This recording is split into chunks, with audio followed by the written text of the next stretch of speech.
Hi all, welcome to TNPC கற்றல் channel. இன்றைக்கி நம்ம வந்து அக்டோபர் 25 நடப்பு நிகழ்வுகள் பார்க்கலாம். பிஎம் ஸ்ரீ திட்டம் எதுக்காக அப்படின்னா ஸ்கூல்ஸ்க்காக வந்து ஓப்பன் பண்ண திட்டம் தான் இந்த பிஎம் ஸ்ரீ திட்டம். இதில் கேரளா இப்போ ஜாயின் பண்ணியிருக்காங்க. அடுத்தது அதானி பவர் கவுடா பிளான்ட் வந்து 1600 மெகாவாட் வந்து இப்போ ஜெனரேட் பண்ணிகிட்ருக்காங்க. இவங்க வந்து இந்தியாவோட அதாவது தேசிய மின்கட்டைப்போட இணைக்கிறதுக்கு அனுமதி இப்போ இவங்களுக்கு வழங்கியிருக்காங்க. அதானி பவர் கவுடாஸ் plan 1600 megawatt gets grid approval இப்போ கிடச்சிருக்கு. அதுக்கு அடுத்தது 3வது பாயிண்ட் என்ன அப்படின்னா தீனதயாள் அந்தியோதயா யோஜனா. அப்படின்னா எதுக்காக அப்படின்னா இந்த செல்ஃப் ஹெல்ப் குரூப்புக்காக, சுய உதவி குழுவுக்காக இந்த ஸ்கீம் இருக்குது. இதில் வந்து 10 கோடி பெண்கள், ஊரக பெண்கள் ஜாயின் பண்ணியிருக்கிறதா இப்போ சொல்லியிருக்கிறாங்க. அதுக்கடுத்தது நம்ம பார்த்தோன்னா யுனெஸ்கோ மாநாடு நடந்தது, COP20 நடந்தது. இதில் வந்து இந்தியாவை வந்து துணைத் தலைவராக தேர்ந்தெடுக்கப்பட்டிருக்கிறாங்க. இந்தியா ரீஎலெக்டட் ஆஸ் வைஸ் சேர்பர்சனாக அட் யுனெஸ்கோ COP10 கான்ஃபரன்ஸ்.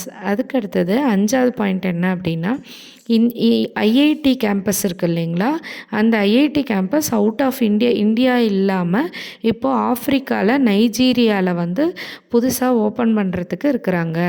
அதுக்கடுத்தது 6வது ஃபிஜி அப்படிங்கிற கண்ட்ரி வந்து இப்போ ட்ரக்கோமா ஃப்ரீயாக, அந்த நாடு வந்து ட்ரக்கோமா ஃப்ரீயாக வந்து வேர்ல்டு ஹெல்த் ஆர்கனைசேஷனால் அறிவிச்சிருக்காங்க.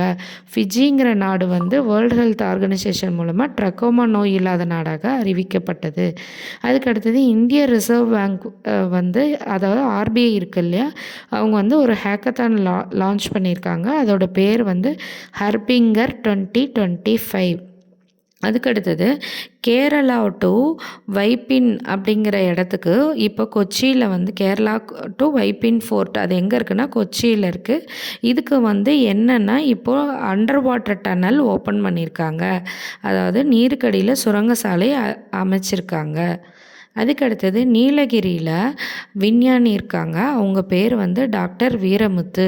இவங்க வந்து ஸ்டான்ஃபோர்டு யூனிவர்சிட்டி பப்ளிஷ் பண்ண டாப் சயின்டிஸ்ட் 2% டாப் சயின்டிஸ்ட்டில் இவங்க பேரும் இடம்பெற்றிருக்கு. அதுக்கடுத்தது சுனில் அம்ரித்துங்கிறவங்க பர்னிங் எர்த் அப்படிங்கிற புக்குக்காக அவார்ட் வாங்கியிருக்காங்க. பிரிட்டிஷ் அகாடமி புக்கர் ப்ரைஸ் வாங்கியிருக்காங்க. அடுத்தது அயோத்தியாவில் வந்து 25 லட்சம் தீபங்கள் ஏற்றி இப்போ கின்னஸ் ரெக்கார்ட் பண்ணியிருக்காங்க.